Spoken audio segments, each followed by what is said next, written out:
Hey everyone, Meet Kevin here. Welcome back to another episode of the Meet Kevin Show. In today's video, we are going to be interviewing somebody very, very special. They have spent 30 years in public service in California. They were the mayor of Pasadena, the deputy mayor of Los Angeles, and a city manager in 3 cities, including my home city of Ventura, California. And with that said, I'm super excited to bring on Rick Cole to help us understand California politics and how we can solve the incredibly complex issues that California has ahead of it. Welcome aboard, Rick Cole. Tell us a little bit, what did I miss about you, and what do you think about this whole recall election and California? What's the state of California? Well, glad to be on with you, Kevin, and appreciate you sharing with your audience, which is an incredibly diverse and interested group of people, some of the challenges facing our state, right? There's no question. We're the 5th largest economy in the world, and we have to have world-class solutions to our big problems. In some ways, they're good problems to have, right? The problems of prosperity, the problems of a big state that's slowed in its growth, and incredible human talent here in California. And so making the most of that human talent, I think, is a challenge and an opportunity. You asked what I think about the recall. Yes. I think that the recall is unlikely to succeed for all the reasons that conventional political journalists are now saying. The pandemic is drawing to a close in California, we hope. Some of the red hot anger against the governor is cooling. The governor has a lot of money, and yesterday in the May revise, he doled it out to lots of different interest groups and lots of different causes. So I think it'll be very difficult for the recall to succeed. That said, anything is possible in politics, and the next several months will be interesting. Yeah, absolutely. It is something where this is a perfect transition to where I want to ask you about one of those issues that Gavin had suggested targeting yesterday, which was homelessness.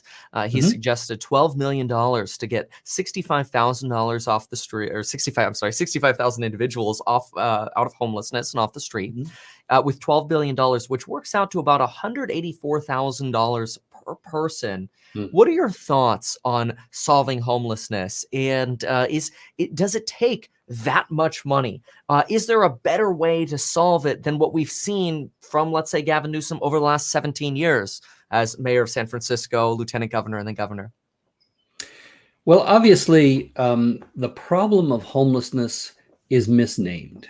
I mean, the reality is that homelessness is more of a symptom than a problem. We have young people caught in the foster care system who come out ill-prepared to stand on their own after being cycled through home after home after home. We have folks who've been let out of prison because they're non-violent felons, and it makes no sense to spend $150,000 a year to house them behind bars. Right. But again, they're coming back out on the street ill-prepared to get a job, to find a place to live. There are working families who aren't making enough money to afford a 1 or 2 bedroom small apartment in a tough neighborhood, and who are ending up in the street. These are symptoms of larger problems. And solving the larger problems is not just throwing money at the symptom of homelessness. Right. So, H.L. Mencken once said for every complicated social problem in America, there is an answer that is simple, cheap, and wrong.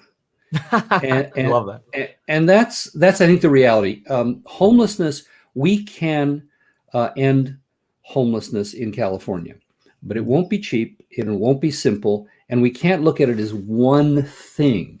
Someone who's mentally ill needs a different approach than someone who's prepared to work but can't find a job. Right. Someone who's addicted to drug or alcohol is a different problem than somebody who's had a medical emergency and lost all their money and gotten evicted from their apartment. Those four things are not the same problem. And I think we have to realize that those 65,000 people, each are on the street for an individual reason. My own experience, both in public service and personally walking the journey with people who are homeless, is something that was encapsulated in a report done a couple of years ago on Black people experiencing homelessness, which is at 4 times the rate of their share of the population. Wow. But the message was a universal one.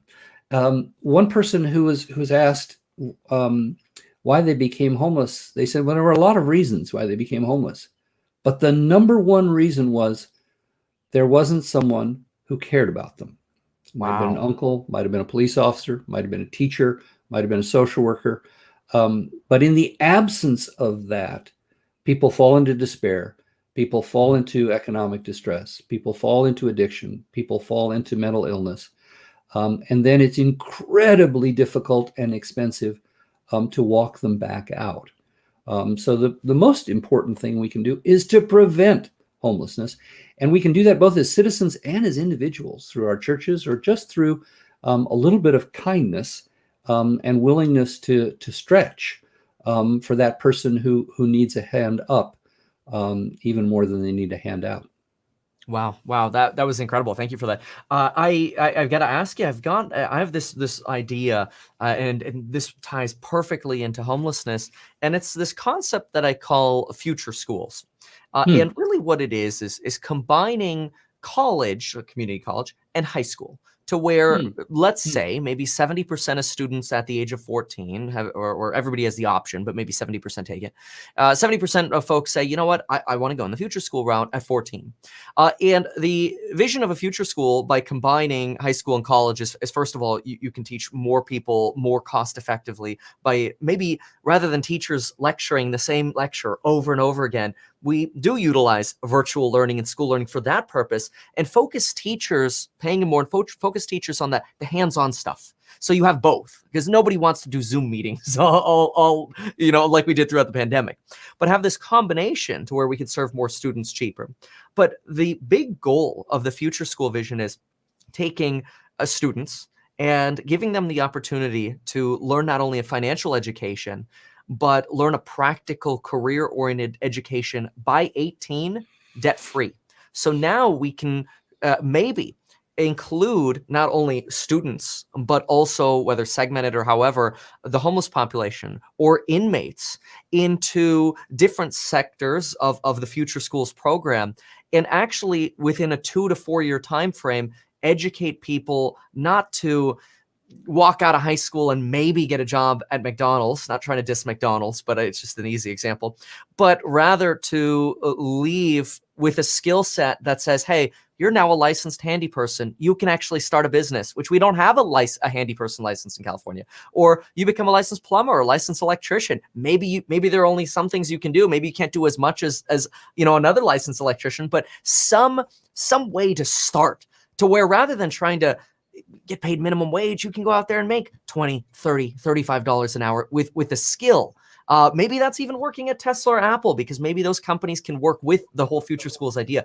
What do you think about an idea like that? Certainly there's so many challenges, but I want to hear your top down maybe view. Kevin, that resonates with me, and here's why. I mentioned earlier that we always have to keep in mind we're the 5th largest economy in the world.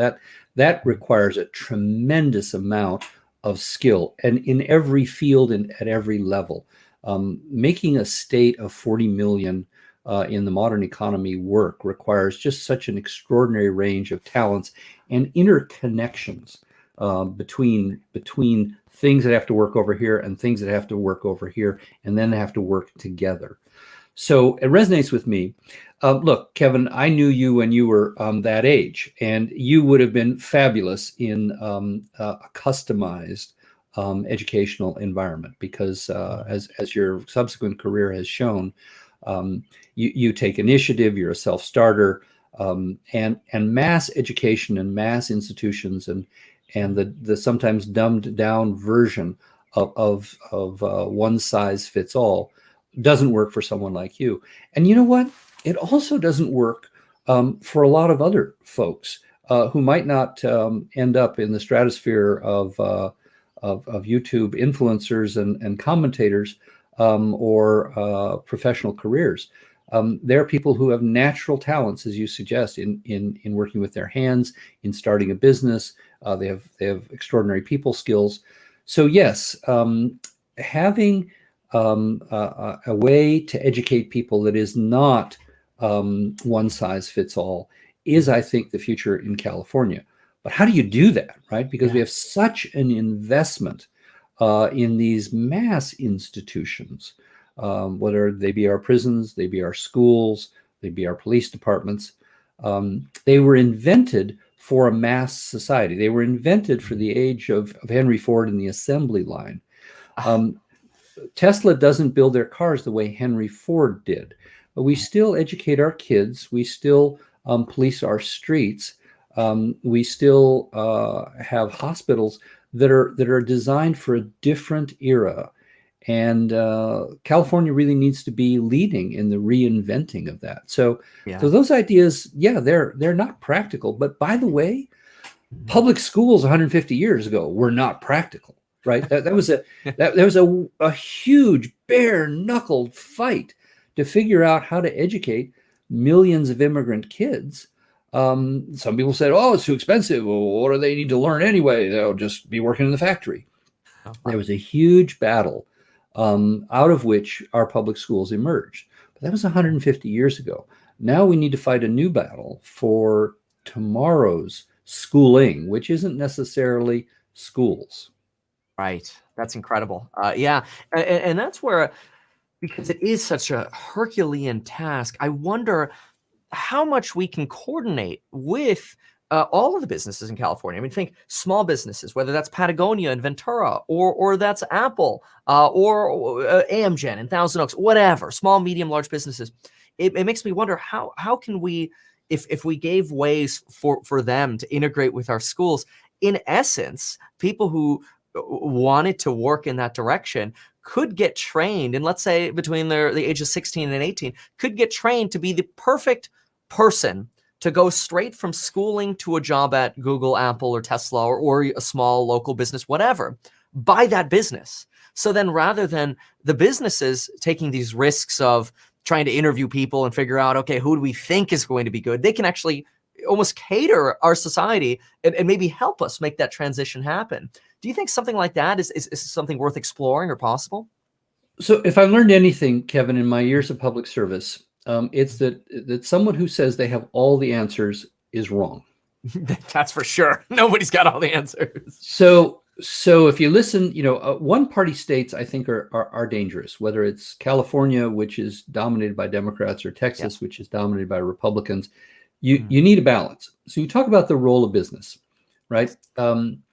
Business has been demonized by Democrats and lionized by Republicans. The Republicans often think that everything can be solved by the private sector.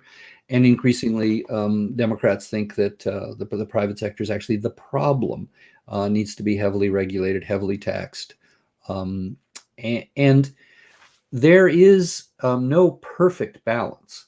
But there is a better balance than the one we have in Texas or in California.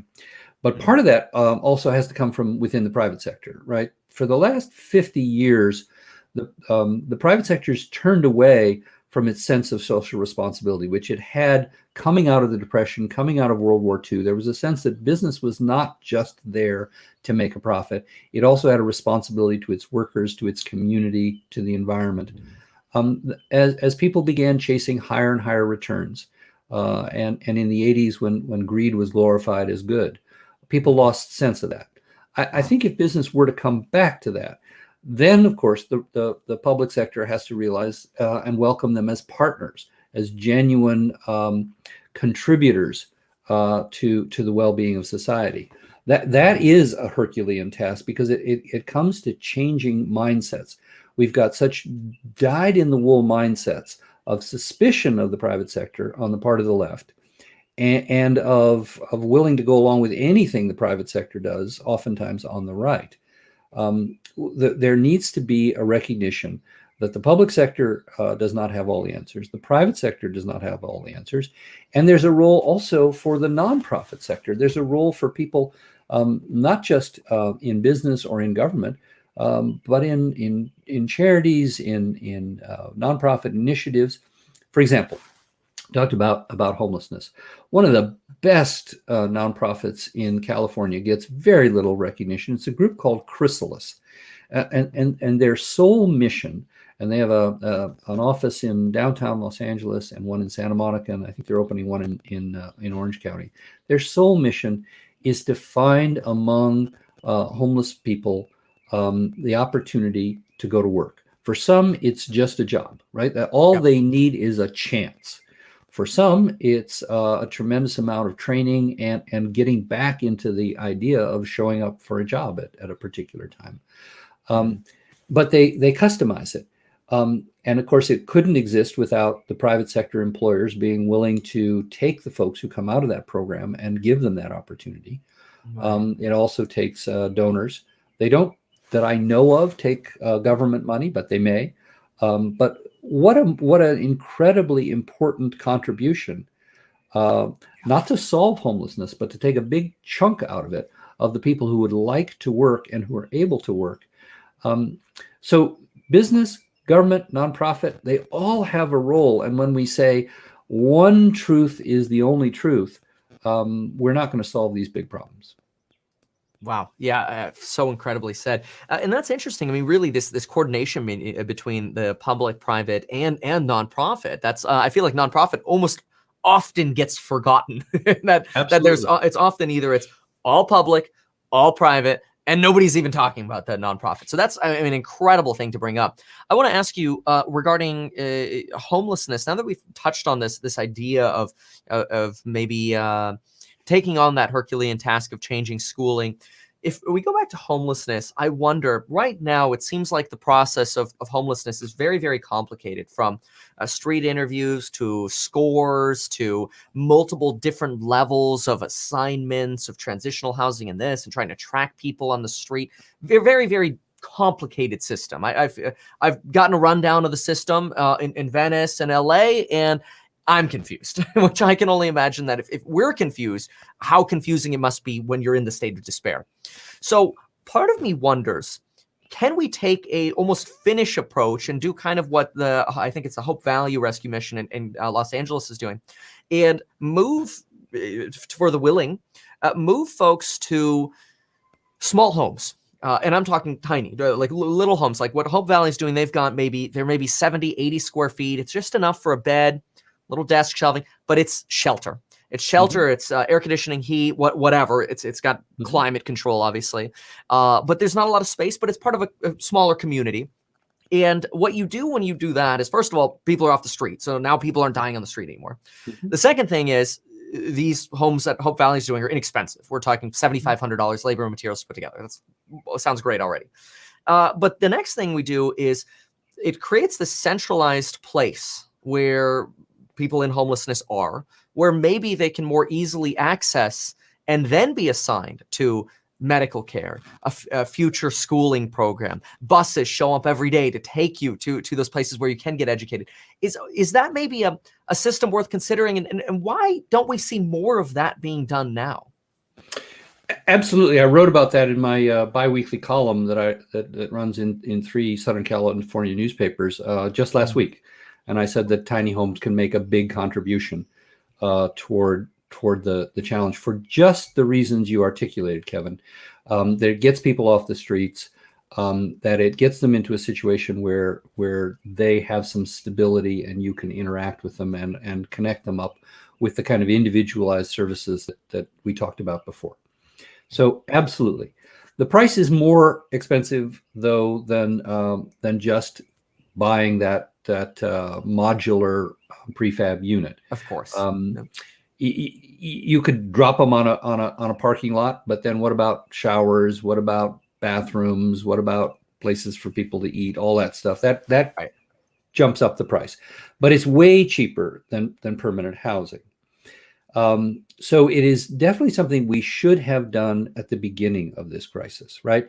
If 50 or 60,000 people were made homeless by an earthquake Hmm. or other natural disaster that you'd have in, Miami, a hurricane, um, there would be hell to pay if 50,000 people were still living in tents 30 or 60 days later, right? That would Yes. be unacceptable. People would Yeah. say, I don't care what you do. I almost don't care how much it costs. Get a roof over these people's heads.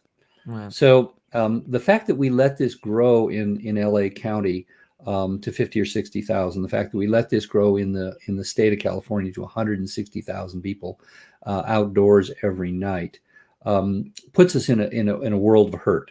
And so standing up 50 or 60,000 tiny homes is no small or inexpensive challenge. And then the question of security, right? Who wants to live next to what might turn out to be the Wild West, right? So they would like some sense that this is going to be well organized and well run. Well, that costs money too, and you have to Right. have people who are capable of interacting with homeless people, many of whom have deep problems from living out on the street for 5 or 10 years, which is life, in a tremendously traumatic world of bad weather, bad people victimizing you, the contempt of society. If you've lived that kind of life for 5 or 10 years, it's not like you can just slip right back in to living in community.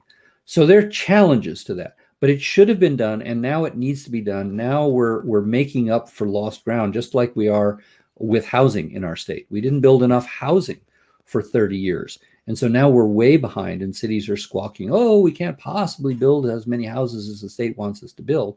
Well, that's because we waited 30 years. There's a great story about Napoleon. I don't know whether it's true or not, but Napoleon invaded Egypt, and of course his men were equipped for Europe, and so they have these heavy wool uniforms, and they're marching down the highway in Egypt, and they're all sweating. And Napoleon says to his aide, well, we've got to plant trees. And the aide says, well,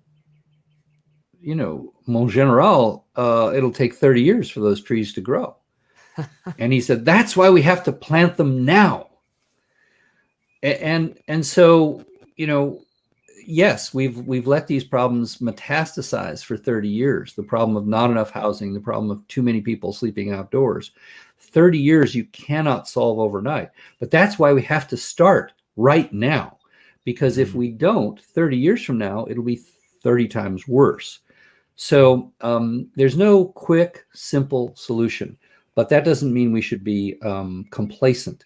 That means actually we should have a sense of urgency. Again, to repeat, if we had 50 or 60,000 people 30 days or 60 days after an earthquake or a hurricane, 30 to 50,000 Americans living outdoors, people say, what's wrong with the government?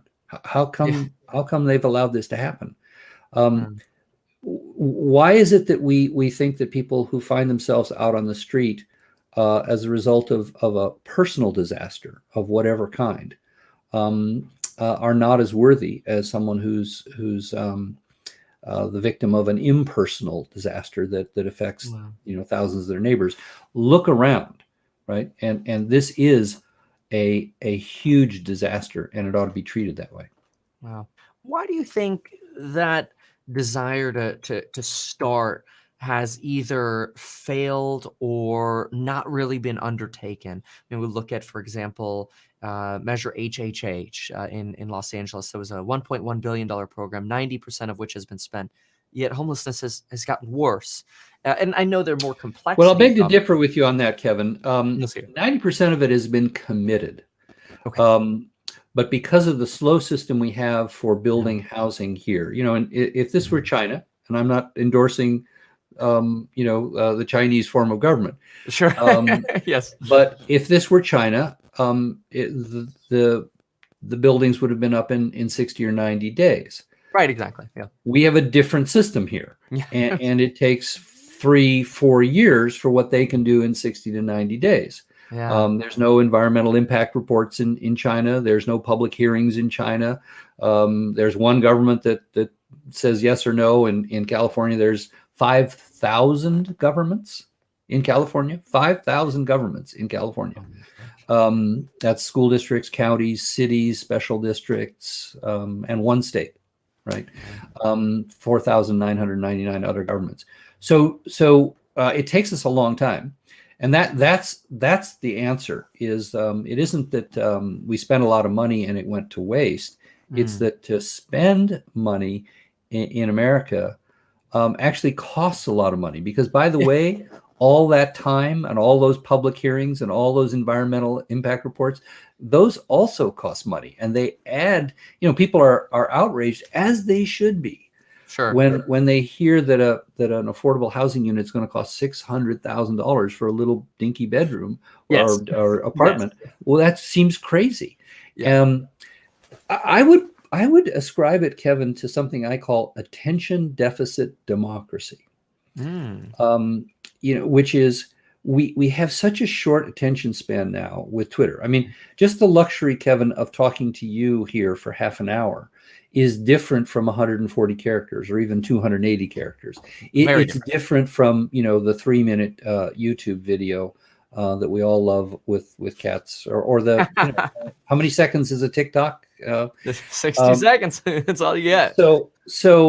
So we look for things that are simple and memorable, and it's crowded out things that take a while, and you cannot maintain the 5th largest economy in the world with 60-second sound bites, right? The world is just a little bit more complicated than that, and so citizens actually have to do the work, and that's not easy.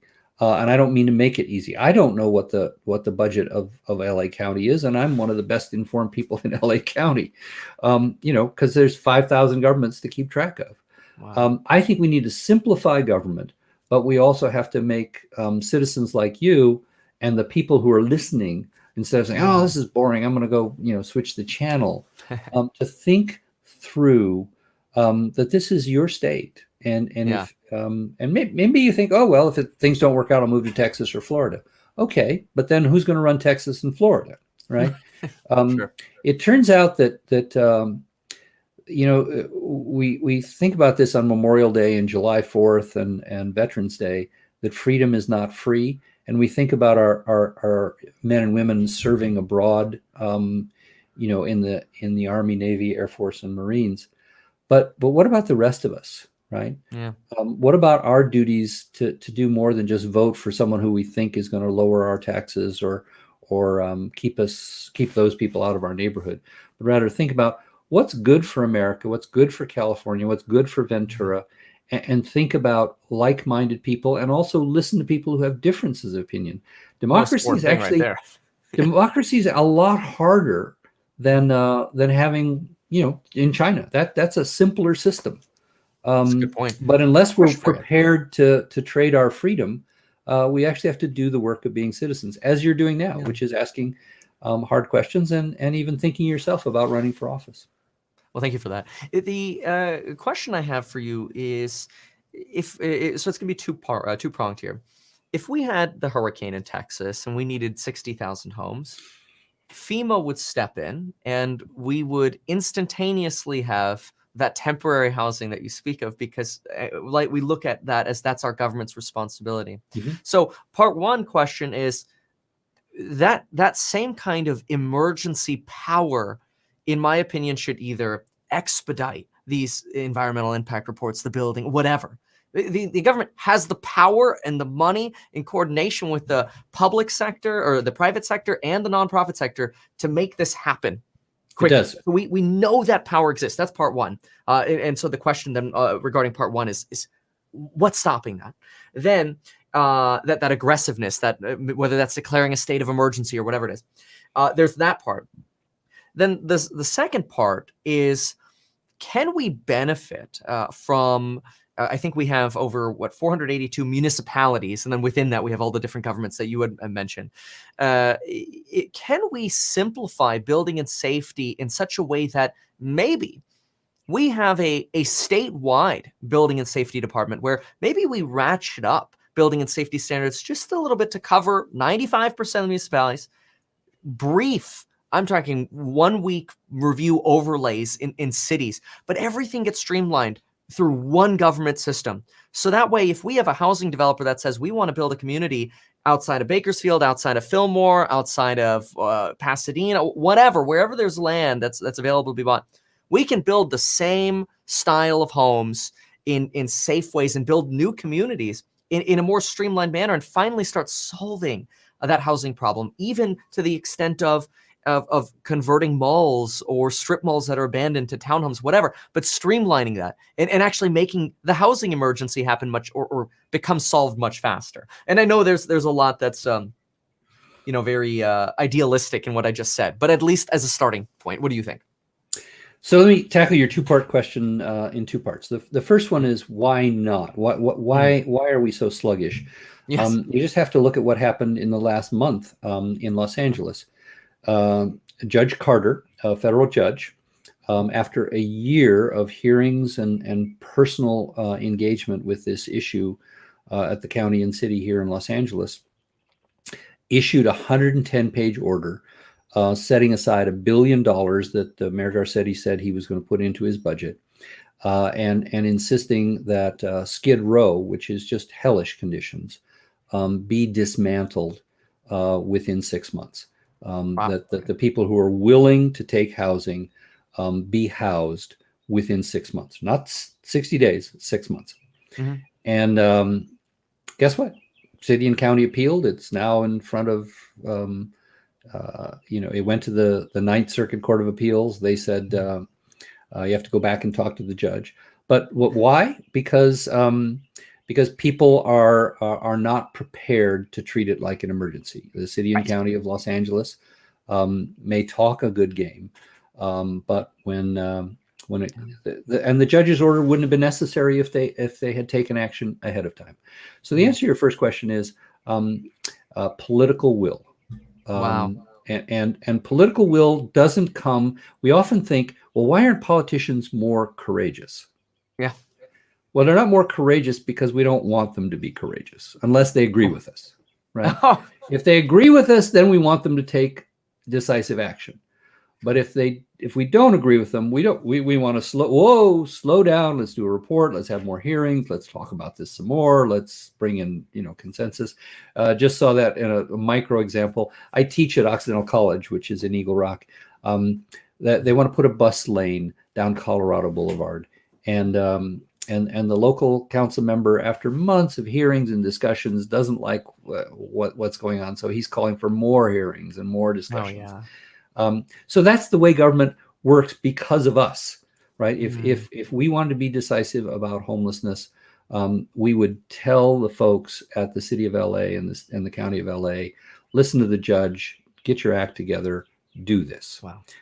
But that's not what we're prepared to do. So we have no one to blame but ourselves. As to your second question, which is, why do we have 482 ways of deciding what can get built in California and what can't get built? Right. And why does Rancho Palos Verdes have the same amount of power over what gets built as the city of Los Angeles? No, it doesn't make a lot of sense.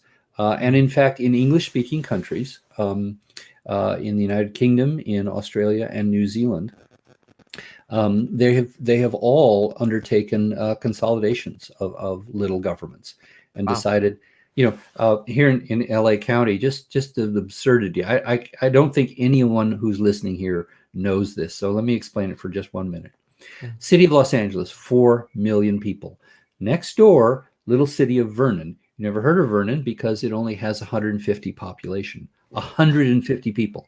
They're both cities. They both have exactly the same power under the state law. They both get to decide exactly what happens inside their borders. 150 people, 4 million people. They're next door to each other. The 150 people aren't out in the Sierras. They're in the heart of Los Angeles. And they have an assessed valuation, last time I looked, of $3.2 billion. Wow. This little tiny town, which it has no residents because it's all businesses, and it's basically run as almost like a private corporation. So they have just as much power as the city of LA. That makes no sense. So again, in the United Kingdom, in Australia, in New Zealand, they would just abolish Vernon. Vernon wouldn't exist. They would just Wow. say, okay, Los Angeles, move your border over 3 miles and take that in. Those 150 people are not going to have a big impact on your population of 4 million people. And the other 86 cities in Los Angeles County, a number of them need to be consolidated. And you do need to have similar rules for development. Imagine if we treated cars the way we treat houses in our society. Imagine if you had, in order to get a car in Ventura, you had to go to City Hall and get a permit.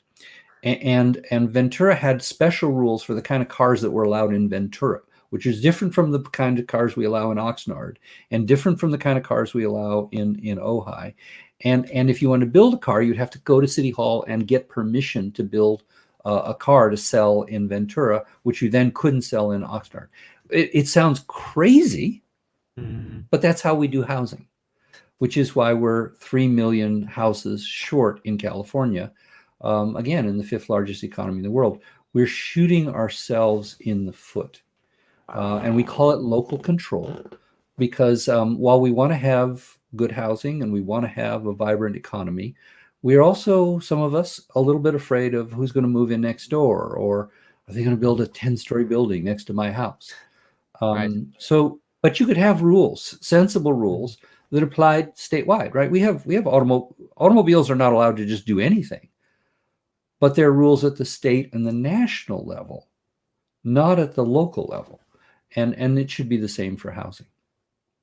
You think that there is a future where maybe emergency powers could at the state level could open up some doors to, even if just temporarily, to solve some of the massive issues we have, open up housing development in certain areas, open up or at least streamline it throughout the state, open up to these consolidations or dealing with the homeless issue or the schooling issues, because really all of these things build on each other. I mean, even to the extent of, and the plan that I had put together even includes reforming our legal system to the point where maybe we instead of $10,000 limits on small claims, we go to 100,000, so we can simplify the legal system and just speed everything up. Is this something that can be at least started or tried to get things done in California? Without political will, the answer is no, right? Yeah. So people could, sitting around having a cup of coffee, could say, yeah, we ought to do this. That's a great idea. And your 3 or 4 friends say, yeah, that's a great idea. But there's 40 million people in California. And so there needs to be a much larger consciousness among literally millions of people that the way things are going is not ideal. Between the status quo and emergency, powers, I think there's a middle ground. We shouldn't let crises get to the point where the only option is an emergency of have a czar come in and tell us what to do. Let me give you one example. Proposition 13. Proposition 13 was passed in 1978, the year I graduated from college. It passed because even though the governor, the Republican and Democratic leaders of both houses of the state legislature, the Chamber of Commerce, the League of Women Voters, and every single newspaper in California except one, the Orange County Register, they all opposed Proposition 13. Wow. The governor, the legislature, the powerful people, but it passed with 60% because citizens were fed up. They'd come to this place where the system had not worked, and so they were determined to take an emergency, if you will, intervention, right? Like a recall, an initiative. The people are going to take power away from their government, and they're going to impose a solution. Okay, fine. That was 1978. So that is 22 and 43 years ago. In the Proposition 13 passed in the June primary. California budgets are due by July 1st. In 3 weeks, the governor and the legislature had to come up with a budget to bail out all the cities and counties who'd lost 57% of their property tax revenue Oh in my gosh. like that. Boom, gone. Yeah. And so they had 3 weeks to figure out a solution. Fortunately, the state had a $3 billion reserve at the time. So they bailed out the cities and the counties with a temporary fix that was put together in 3 weeks. That was 43 years ago. That's the same system we operate on today. Wow. Wow. So a plan that was put together in 3 weeks to figure out how to allocate the property tax that was left and how to rebalance everything. That's never been revisited. So, somewhere between emergency and the status quo is the governor and the legislature have to sit down and figure some of these things out. And maybe it takes them a couple of years, right? Maybe someone introduces a bill in this year's legislative session and it gets a little bit of attention and some controversy, and then they tweak it and they have some. But within a couple of years, it doesn't take 43 years to fix the tax system. And you think, what's Rick talking about? I mean, Proposition 13, that's old business. What is? Here's the real world impact on the lives of the people in California who are listening to you today, Kevin. Stuff that everybody takes for granted, like the park down the block, the school that you send your kids to, when you call 911, whether someone comes in 5 minutes or 20 minutes. These things are based upon a revenue system that was put together in 3 weeks, right? 43 years ago. And so in one city, the parks are great, and in the next city, they suck. In one city, the cops are there in 30 seconds. In another city, it takes them 7 or 8 minutes. Sometimes even in cities as big as Los Angeles, between neighborhoods, there are grotesque differences in those things. So is there a better way? Sure. But let's not wait 43 years and then say, oh my God, we got to solve it tomorrow. Yeah. Let's start now and try to fix some of these long-standing challenges like homelessness, like our tax system. We have a tax system that was really invented in the 20s and 30s, right? And for example, we have a road tax that's entirely based upon gas, and yet we're not going to have any cars running on gas. What happens? Are the roads going to be suddenly free, right? They'll repair themselves. So our tax system, particularly at the local level, is based on sales. But so much of our economy today has nothing to do with buying stuff anymore, especially not buying stuff at the local hardware store or even the local big box. Much of it is online.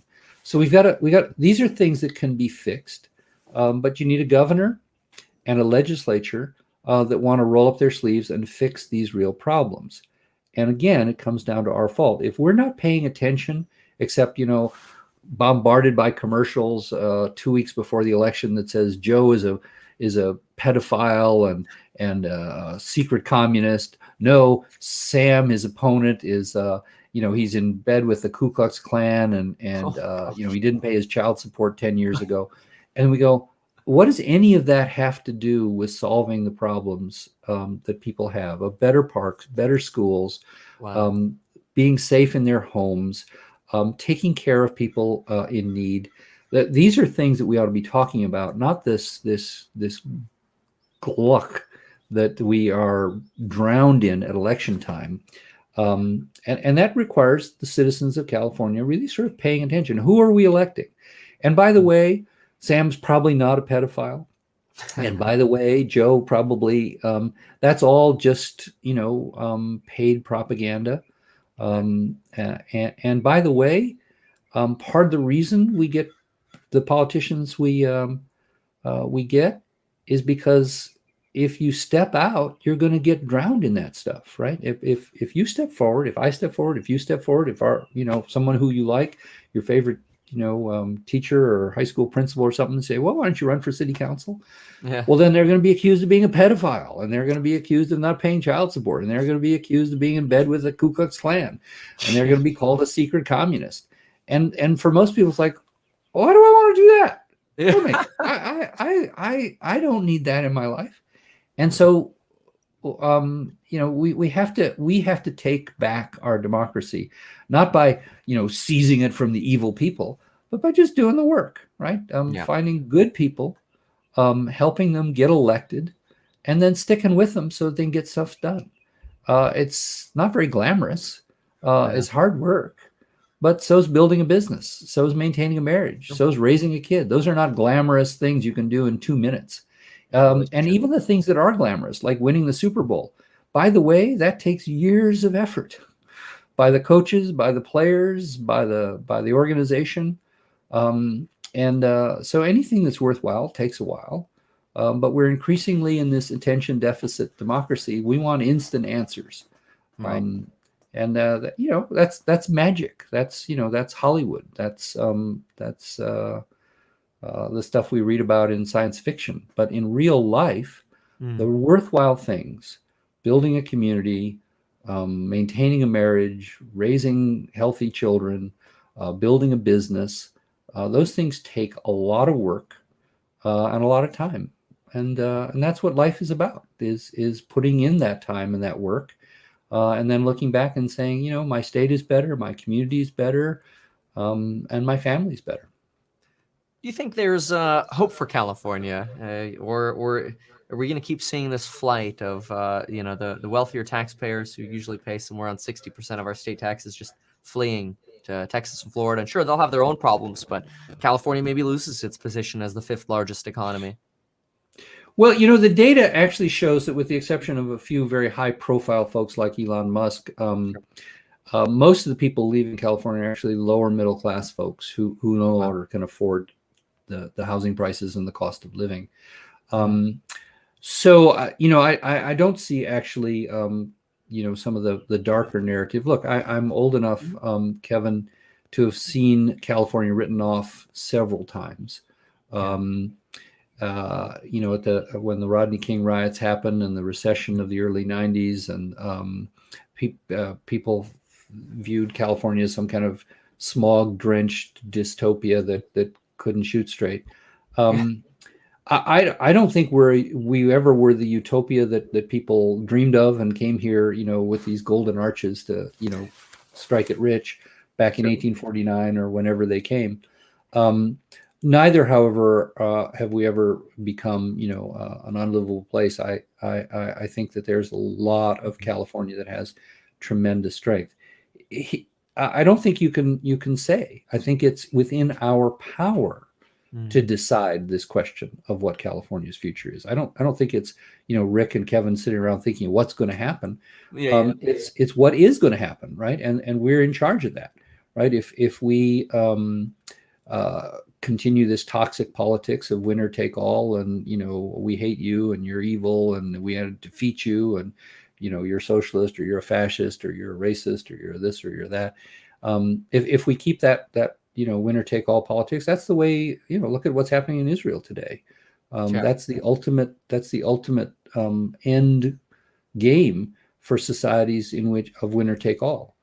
And so California's future is based upon what we do with California's future.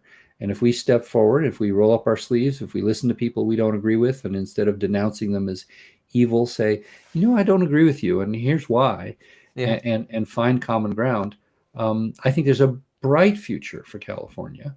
For my three kids who are a little younger than you, I hope they'll be able to live here and thrive and live a better life than their mother and I. But that's up to us right now, and particularly some of us who have some experience. People don't have to listen to us, but that's my advice: is take a deep breath and not decide that this is the end of the world, but rather take the long view and the high road, and get to work. I think that's amazing. That's incredible. So, as a final sort of message, I imagine you are very pro people actually voting and participating. What do you say to people who say my vote doesn't count? Yeah, I would reverse the order. You said voting and participating. I think you should vote because you participate, not participate because you vote. Abe Lincoln said he believed in a government of the people, by the people, and for the people. We like to cut to the chase. We want a government for the people Mm, without doing the work of government by the people. right. So yeah, if all you do is vote between Joe and Sam, the pretend, Yeah. parade of evils that I mentioned earlier, it doesn't really matter whether Joe or Sam gets elected if it's just brand X and brand Z. Mm, But getting involved in your local community is a good way to start. And learning about, I'm pissed off about homelessness. Okay, great. So let's get involved. Let's learn what's going on. Let's learn what's being done right and do more of it. Let's right. figure out what's not being done well at all, and let's do a lot less of that. Yeah. Let's listen to people who we don't agree with and see if they're making any sense at all, instead of screaming at them. And then you can make change. Then you can make a difference. But no, just showing up at the voting booth and that's not. But in the larger sense of Mm, recognizing that whatever our roles, right? Business person, doctor, father, husband, wife, child, whatever our roles are, citizens should be one of them. And it actually should be pretty high up there. And right. again, there's all this stuff that people on July 4th and Memorial Day talk about, oh, we support our great troops, and we're at the ball game. Yay, they're great. Um, but we have a job to do too, and they can't do it for us. We can't just pay them to go defend democracy. We Mm, actually have to do democracy. wow. That's what separates us from the Chinese government. I don't mean the Chinese people. I mean the Chinese Sure. government. Yes. Um, we have a different system, and the only way it works is if we work at it. Wow. And that's my message to you, Kevin. Is and I'm delighted that this is something that you take responsibility for, because you've been a brilliant success in the private sector, and you could continue to pursue that, and God bless you for that. But it's also important for us to be public citizens. You know what the root word for idiot is? Well, I'll let you share that one. Well, look it up in the dictionary, either online or in a book. Um, the Greeks invented the word, and and uh, and they used it because they were the first to have democracy. They Mm. used it as a description of people who didn't care about public life. Well, you must be an Ah, idiot. And they really believed that people would be interested in making their town, because they didn't have an empire. They had they were organized town by town. Um, they believed that you should care about your town, because your town is where you earned your living. Your town is where you raised your family. Your town is where you're going to live, and the town was where you're going to die. And so you should care about it. And if you weren't, you're an idiot. that's incredible. So don't be Wow. an idiot. That's my I- advice. there it is. That's a phenomenal way to end. Thank you so much for your time. As somebody who was the former mayor of Pasadena, former deputy mayor of LA, and city manager of 3 cities. Can you shout out where the nonprofit you're working for now, or do you want to, or Sure. anything? Thank you. The Congress for New Urbanism started 30 years ago, kind of a voice in the wilderness, saying that the way we built cities after World War II, of these giant freeways and plowing through neighborhoods and building parking lots and building cities around cars, was the wrong way to go. Now, 30 years later, people now are waking up to, boy, it's, we actually should have walkable neighborhoods. We should use our land for other than surface parking lots. And so the Congress for New Urbanism is still fighting that battle of making cities walkable, of making cities vibrant, of making cities that people love. It's a national organization with 2,600 members, many of them architects, planners, developers, citizen activists, people who support biking and public transit.